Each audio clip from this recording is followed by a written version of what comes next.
السلام علیکم. بنا ٹائم ضائع کے سوالات کی جانب چلتے ہیں, پھر اس کے بعد ہم مفتی صاحب کی جانب چلیں گے. علی بھائی, بنو امیہ کی حقیقت آپ پر کب کھلی؟ اس وقت آپ کی فیلنگز کیا تھی؟ میرے پہ بنو امیہ کی حقیقت ایکچولی اگر کھلی ہے تو مولانا اسحاق صاحب رحمہ اللہ کے جو خلافت کے اوپر 12 لیکچرز تھے نا, آپ نہ پوچھیں گے کیا کیفیت تھی.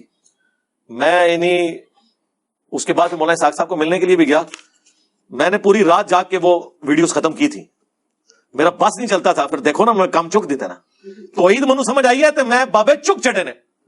ہاں, جب مجھے اہل بیت کی شان کا اندازہ ہوا اور بنو امیہ کی بدماشیوں کا, تو دیکھ لیں نہ زندہ بنو امیہ نہ مری ہوئی بنو امیہ پناہ مانگتی ہے. ان کو اللہ کے فضل سے مالک اشتر کا نام آپ بھول چکے, آپ نام لیا کریں انجینئر محمد علی مرزا. مالک اشتر تو ان پرانی گل ہو گئی. علی بھائی افسوس, یہ فرقے رسول اللہ صلی اللہ علیہ وآلہ وسلم پر تو اکٹھے نہیں ہوئے, لیکن بنو امیہ کے دفاع پر اکٹھے ہوئے. نہیں, بنو امیہ کے دفاع پر بھی کوئی نہیں اکٹھے ہوئے, بے فکر رہیں. یہ چاند ایک لوگ ہیں جو اکٹھے ہوئے ہیں. شیعہ تو کوئی نہیں ان کے ساتھ بنو امیہ کے مسئلے میں. اب آج بریلوی, تو بریلویوں میں کیا حنیف قریشی صاحب ان ناسبیوں کے ساتھ کھڑے. مفتی منیب صاحب نے ایک بیان دیا تھا, پھر بالکل پلٹ گئے. انہوں نے بالکل پھر اپنی موجودگی میں یہ جو امیر شام کے حق میں نعرے تھے, انہوں نے کہا تھا یہ نہ لگایا, سیاست معاویہ زندہ باد, انہوں نے کہا یہ نعرہ نہ لگاؤ. تو ایسا نہیں ہے. اس طریقے سے دیوبندیوں میں بھی مولانا طارق جمیل صاحب آپ کیا کہیں گے کہ بنو امیہ کو وہ سپورٹ کرتے ہیں, ایسا نہیں ہے. چند لوگ ہیں ہر جگہ, لیکن یہ دیکھ لیں یہ ہے بزدل ہے.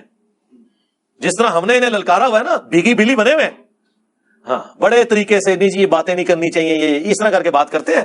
سامنے آگے نہیں کوئی بات کر سکتا, انہیں پتا ہے وہ گاٹے فٹ ہو جائے گی. جو بات کریں گے وہ آدھی کریں گے, وہ ہم پکڑ لیں گے. کانا یکتب الوحی, وہی لکھا کرتے تھے. ہم نے کہا کھولو, ساتھ کیا لکھا ہوا ہے, خدا اس کا پیٹ نہ بھرے. اور راوی کہہ رہا ہے کہ پوری زندگی اس کا پیٹ نہیں بھرا. پوری روایت بیان کرو نا دلائل النبوہ امام بیہقی سے. ایک گلے پھاڑنے والے مولوی نے کہا تھا جی میرے ساتھ مبالغہ کر لو. میں کہا چھڑ دے, تو مبالغہ والی حدیث مسلم شریف دی پوری اپنے ممبر تو بیان نہیں کر سکتا.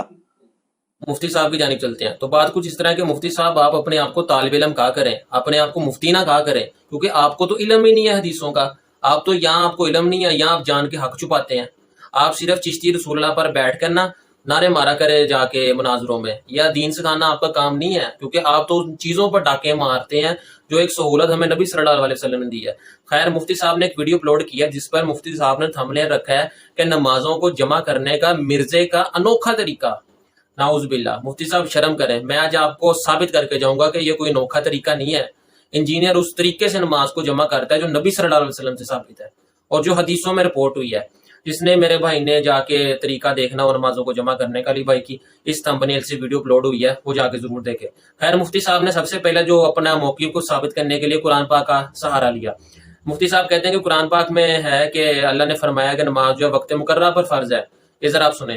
قرآن مجید میں اللہ رب العزت ارشاد فرماتا ہے ان الصلاۃ کانت علی المؤمنین کتابا موقوتا, بے شک ایمان والوں پر نماز وقت مقررہ پر فرض کی گئی. تو نمازوں کے تو اوقات اللہ رب العزت کی طرف سے مقرر ہیں. مفتی صاحب, اگر آپ نے صرف اس کا مقدمہ قرآن پاک تک ہی رکھنا ہے تو آپ کو اور آپ کے جتنے چاہنے والے ہیں دیکھتے ہیں, ان کو چیلنج اور ٹائم قیامت تک ہے کہ ہمیں قرآن پاک سے 5 وقت ثابت کر کے دکھاؤ. قرآن تو وقت ہی 3 بتاتا ہے نمازوں کے. سورۃ بنی اسرائیل کی آیت نمبر 78 میں 3 وقت آئے ہیں, پورے قرآن پاک میں 3 ہی وقت آئے ہیں. اور اگر آپ نے حدیثوں کا سہارا لینا تو باقی بھی حدیثیں بتائیں, حق نہ چھپائیں. سب سے پہلے تو مفتی صاحب نے ایک حدیث پیش کی. اچھا, میں بتاؤں کہ ان لوگوں کے نزدیک جو جمع حقیقی ہے وہ کرنا ثابت نہیں ہے, صرف جمع سوری کرنا ہی ثابت ہے. یہ ذرا مفتی صاحب کی زبانی سن لیں.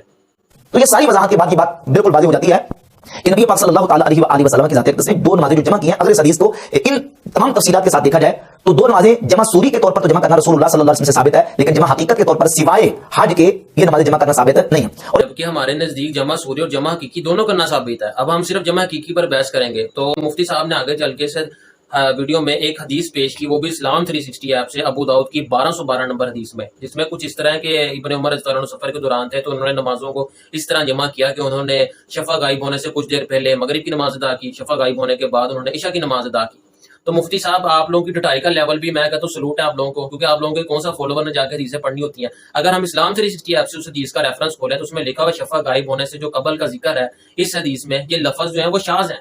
اور اگر کسی نے اس حدیث کے لفظ ٹھیک بھی ماننے ہیں تو کوئی مسئلہ نہیں, سے تو ایک طریقہ ثابت ہو رہا ہے. کیونکہ ابو داؤد کی حدیث, اگر ہم کچھ پیچھے آئے 1207 نمبر حدیث میں ابن عمر رضی اللہ عنہ سے روایت ہے کہ وہ ایک سفر میں تھے تو انہوں نے جو مغرب کی نماز ہے اس کو عشاء کے ساتھ شفع غائب ہونے کے بعد بڑھا, حتیٰ کہ ستارے نمودار ہو گئے. آپ کی اسکرین کے اوپر آ رہا ہوگا, میں آپ کو لفظ بہ لفظ پڑھا کے پڑھ کے بتا دیتا ہوں کہ آپ سفر میں تھے حتیٰ کہ سورج غائب ہو گیا اور ستارے نکل آئے، اور کہا نبی صلی اللہ علیہ وسلم جب سفر میں جلدی ہوتی تو ان دونوں نمازوں یعنی مغرب اور عشاء کو جمع کر لیتے تھے، چنانچہ آپ چلتے رہے حتیٰ کہ شفق غائب ہو گئی، تب اتر دونوں نمازوں کو جمع کیا۔ اور یہی حدیث ہے پچھلی حدیث کا نسبت، کیونکہ یہی حدیث جب مسلم میں آتی ہے 1622 نمبر حدیث پہ، اس میں بھی واضح لکھا ہوا ہے کہ ابن عمر رضی اللہ عنہ فرماتے ہیں کہ جب ان کو سفر کے لیے جلدی چلنا ہوتا تو شفق غائب ہونے کے بعد یعنی عشاء کا وقت شروع ہونے کے بعد مغرب اور عشاء کو جمع کر کے پڑھتے تھے، اور بتاتے ہیں کہ نبی صلی اللہ علیہ وسلم کو جب جلدی چلنا ہوتا تو آپ صلی اللہ علیہ وسلم مغرب اور عشاء کو اس طرح جمع کرتے تھے، یعنی شفق غائب ہونے کے بعد۔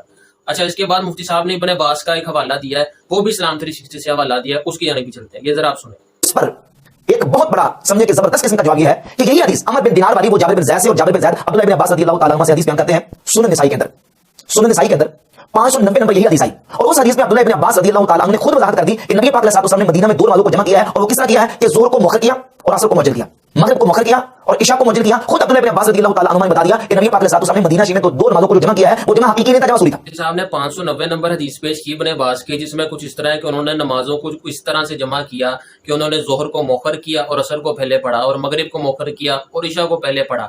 تو مفتی صاحب اسلام 360 ایپ میں ہی لکھا ہے کہ یہ جو لفظ ہے حدیث کا اخر الظہر، یہ حدیث کا لفظ ہی نہیں ہے، یہ تو نسائی کے کسی راوی کو وہم ہو گیا ہے، یہ آپ کی اسکرین کے اوپر آ رہا ہوگا، آپ لازمی پڑھیں۔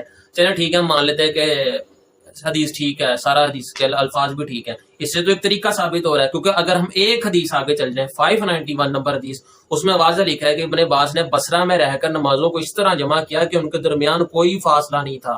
مفتی صاحب کیا تھا؟ کوئی فاصلہ نہیں تھا۔ اور اگر ہم مسلم کھولیں تو اس میں بھی لکھا ہوا ہے کہ جب وہ خطاب کر رہے تھے تو ستارے نمودار ہو گئے۔ اب مفتی صاحب آپ مجھے بتائیے کون سی جمع سوری ہے جو ستارے نمودار ہونے پر ہم نے کرنی ہے؟ ٹائم قیامت تک ہے، اور حدیثیں تو بہت زیادہ ہیں۔ اگر آپ لوگ ترمذی کھولیں، ان کو ترمذی کا بہت زیادہ مفتی صاحب کو اس ویڈیو میں دورہ پڑا ہوا تھا، تو ترمذی کی آپ 553 اور 55 نمبر 4 حدیث لازمی جا کے پڑھیں۔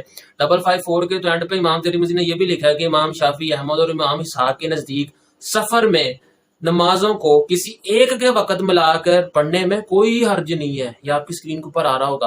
اور مسلم اور بھی حدیثیں ہیں حضرت انس رضی اللہ عنہ سے بھی۔ بس مفتی صاحب کام کرو یار، چندوں کی دکانیں بند، the damage has been done۔ اللہ حافظ۔